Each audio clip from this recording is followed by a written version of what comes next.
Oh, fucked it. Oh, I hate the big shadow behind me, but like, use for as well. Fucked it. I fuck up a lot, by the way. It's fine. What's up, guys? Lewis back with another YouTube video, and today I'm going to bring you 5 nighttime photography tips that you can use for car photography, street, urban, portraits, whatever you want to do. This can be applied for all sorts of photography, so I'm going to bring you that today. So this video is sponsored by Lidl's Milk Chocolate Peanuts.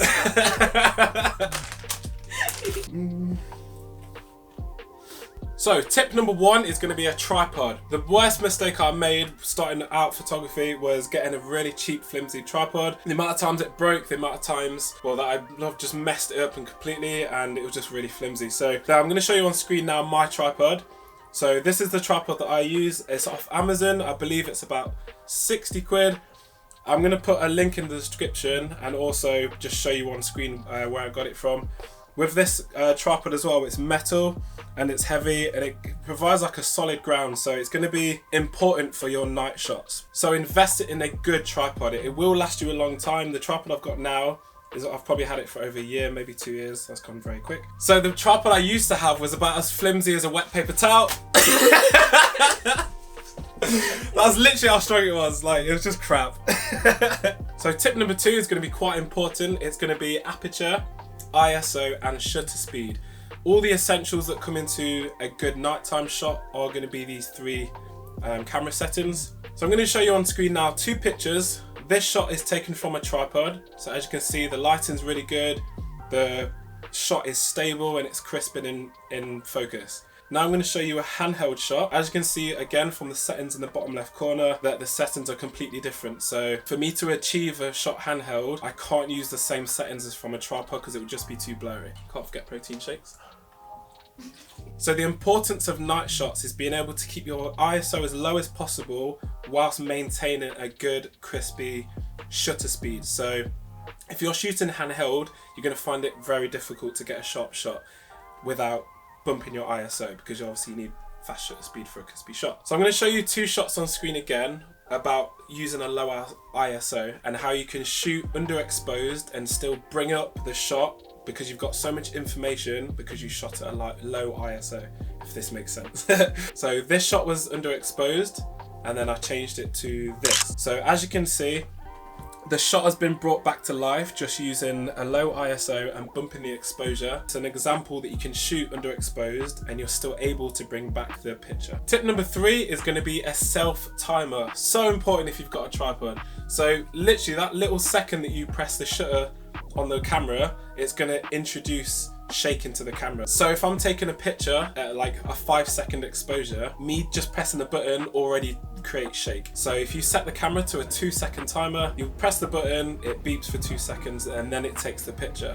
So that 2 seconds is going to completely eliminate, unless it's windy, it's going to completely eliminate the little micro jitter that you'll get from just pressing that button. So another important tip there. Tip number 4, less traffic and less people. So if you've seen a spot in the daytime and you think that's going to be sick to shoot there, but there's just too much going on, come back at night time. The people are most likely gone, the cars are most likely gone. The people are normally at home watching Netflix with their feet up, and if they're watching Netflix and they're chilling, they're probably someone's probably got their feet up anyway.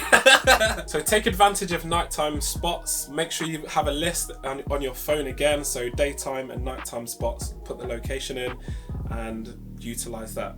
So tip number 5 is going to be lighting. There's different ways that you can go about lighting on a night shoot. I'm going to show you a picture on screen now, and this picture was taken of my friend's Evo. It was taken at night, as you can see, but the shot is done with a light and it's done through light painting. I'm going to do a separate video because this is quite difficult to explain in a short amount of time. That's what you can achieve through using lighting and slow shutter speed. The other way to utilize lighting at night is find your area, and if you've got lights in the location, so for example, I'm going to show you a picture on screen again. So with this shot, as you can see, surrounding area's got lights around it. I've used the lighting around the car to make the shot better. So because I've got an open shutter speed, I'm able to use the surrounding lighting to light up the scene of the car, or around the car anyway. So if you missed my 5 daytime photography tips, I'll link that in the description below. But a lot of you people that are watching this video has most likely watched that as well, and you've realised how long it's taken me to make this video. So I apologise for that. It's probably like a year old and I was like, oh, the next video is going to be done. It's going to be a 5 night time, but I just had so much going on I completely forgot, and it's quite a long video to make because you have to get so many things together. Anyway, I'm ranting. So a good thing to do to become a better photographer in yourself is to shoot in situations that you don't like shooting in. If you don't like shooting at night, go and shoot at night a couple of days a week, and I can guarantee you'll start to enjoy it.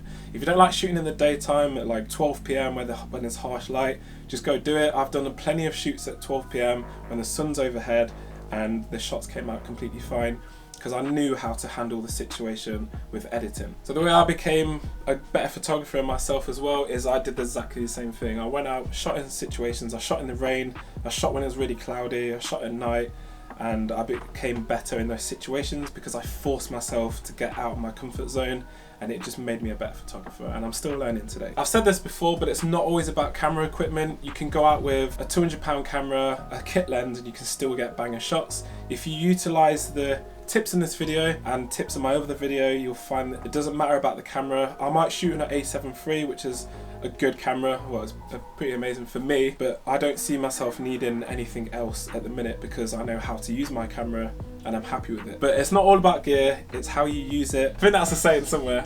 I've not heard it, but it's not about your gear, it's how you use it. No, I've got good gear.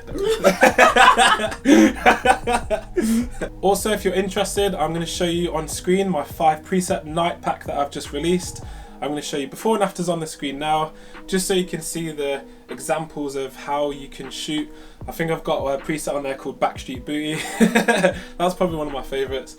But as you can see from these presets before and after, they are going to help if you're quite new to photography, or even if you're not. These nighttime presets were based around car shoots in different sort of scenarios. So if you look at the before and after, you can see what I was able to do with that shot. Some of them have got different vibes. It will help you. The link's in the description for those presets, and obviously it helps support me. I can make more videos and start bringing you more content that you can help improve your photography. All my presets work on Lightroom, on your PC or MacBook. They work on mobile. I even give you the raw files that you can play with yourself so you can see and just mess about with the settings. So that's always going to help. Hope you enjoyed the video, guys. As you can see, I'm a bit of an idiot when I do videos, but I've got to keep it fun, I suppose. So if you enjoyed it, you can like, comment what you think to the video, and subscribe for future content. Now we're going into another month lockdown. I'm going to try and do more videos to keep everyone entertained, including myself. I appreciate any support on the channel, and we are growing. I think we're over 2,050 subscribers, so it's not much, but it is for me. So I hope you enjoyed the video, and I'll see you in the next